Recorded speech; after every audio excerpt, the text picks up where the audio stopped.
Hi, welcome to Project PigMi. Catching up on last episode, we put in the template we'd made, built the roll cage around it.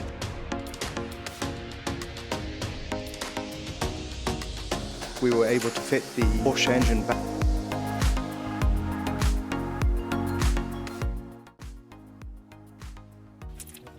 In this episode, I'm going to try and fit the subframe into the car.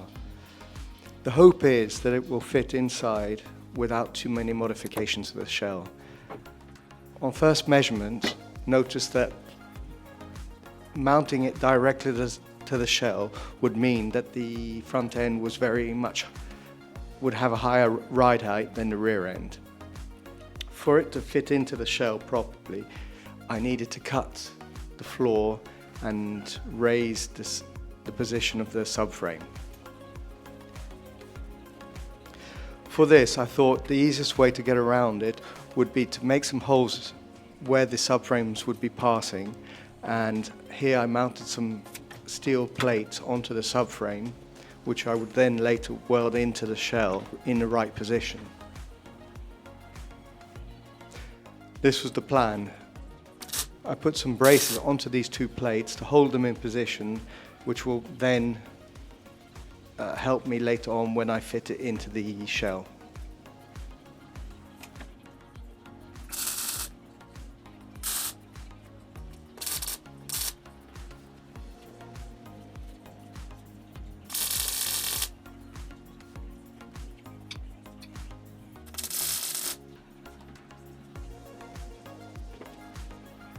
For the front side of the subframe, the decision was made to use a piece of steel tube. This had many advantages. One, it gave you some crash protection. It gave you some solid mounting points for the roll cage. And then more importantly, in this situation, adding some plate to the top and bottom sides of the tube gave me good mounting points for the subframe of the Porsche, giving me a solution for this offset heights that were present on the shell of the Porsche, and I had to replicate on the mounting points here.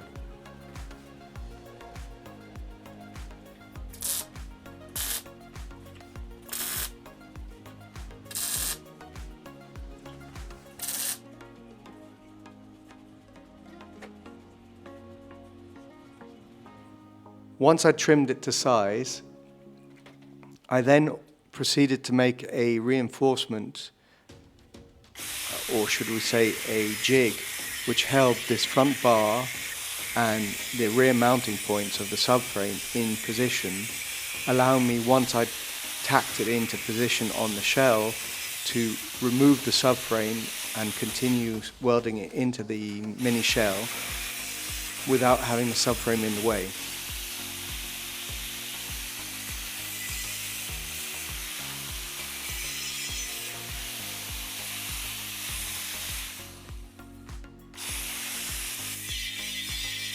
Here you can see the subframe with the support and jig that I made and told you about earlier. This helps the shell go into position on the subframe correctly and stay aligned.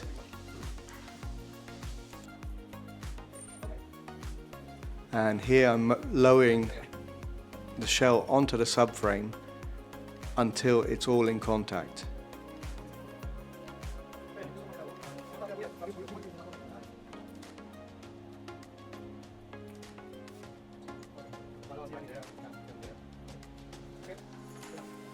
Once the subframe was put into position, I then cleaned up the shell where the subframe supports needed to be welded onto the shell, and also to leave more clearance to fit it further up into the shell. At this point I'm marking out the points.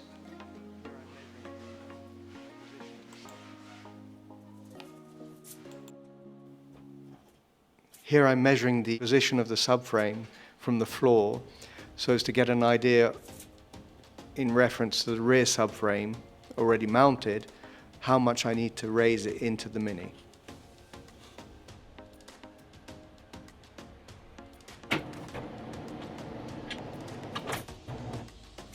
Once this was done, I then marked out what I needed to cut out with masking tape.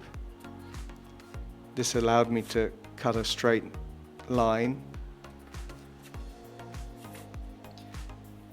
As you can see, the parts that I needed to cut out weren't too big. I actually needed to raise the subframe plates I'd made approximately 2 centimeters into the shell of the car.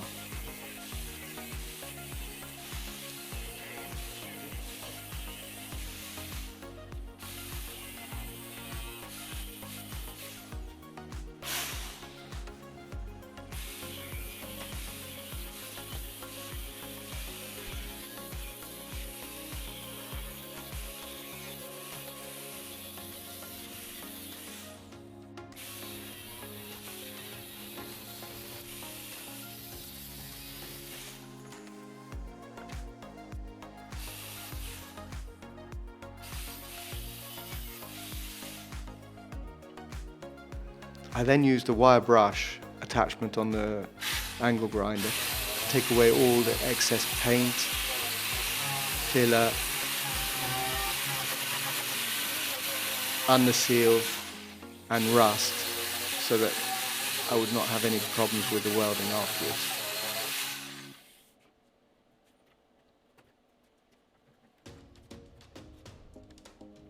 Once the holes were cut out, I have to admit I made them slightly larger. This way it gave me a possibility to move the subframe left to right and align it straight in comparison to the rear subframe.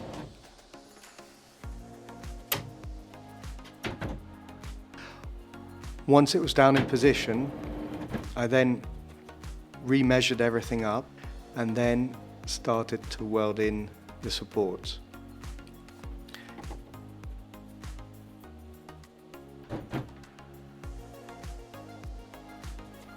I took advantage of the bracing I'd built to hold the front and rear parts of the mounts, and as you can see here, I then proceeded to just weld in some supports to hold these mounting points in.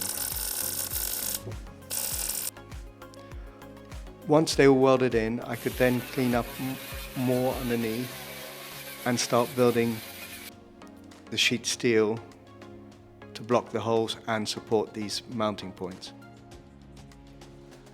With a piece of paper, I traced the hole and traced the mounting points, from which I could make templates that I then cut out of sheet steel and bent to 90 degrees up to the mounting points.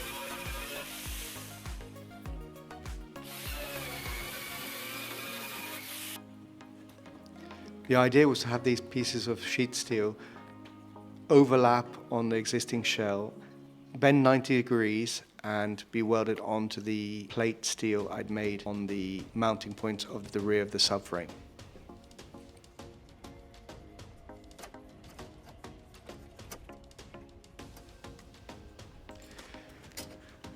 There was a fair amount of seam sealer which I had to remove from the inside of the shell.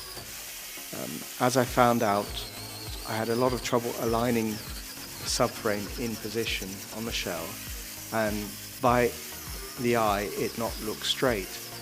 What I then later found out was that taking a datum point, which is the seat brace in the center, which is the same on both sides, which would be my datum point for the rear subframe, everything lined up, but on the front end it didn't seem to. I later realized or remembered that this shell had had a crash on the left hand side and everything was not quite straight, and by the eye was making everything look not straight.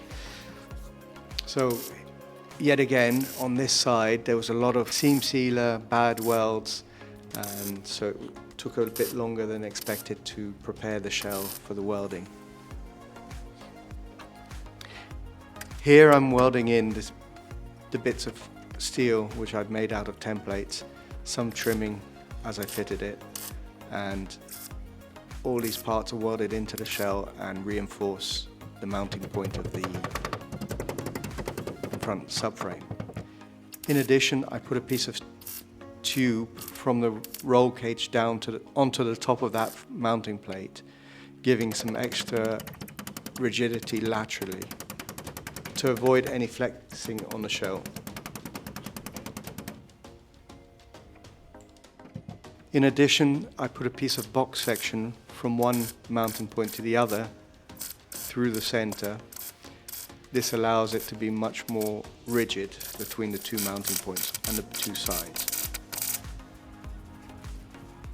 Once I'd welded the top side, I then moved on to the bottom side and welded along the two seams between the new pieces of steel and the old shell.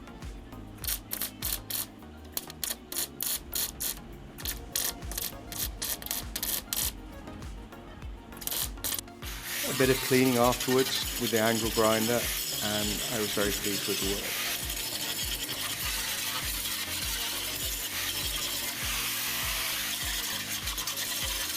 This was the first fitment of the subframe back into the Mini, and the next job after fitment of the subframe will be the mounting points of the suspension, which will be in the next episode.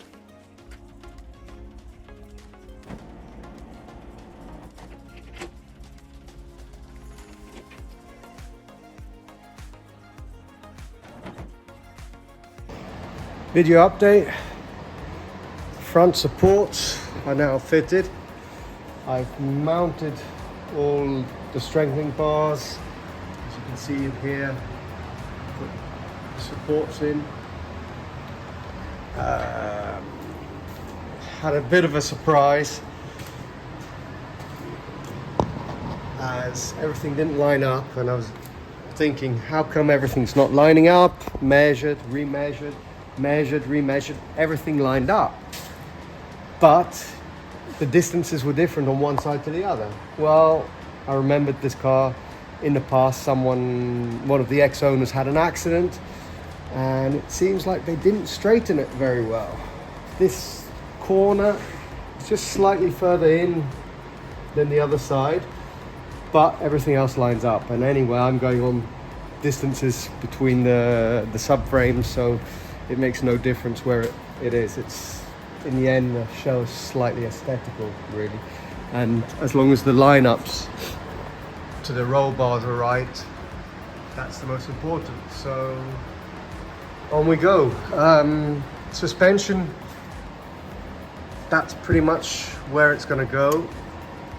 As you can see, it doesn't leave much space, but I'm planning on putting air ducts here for the cooling.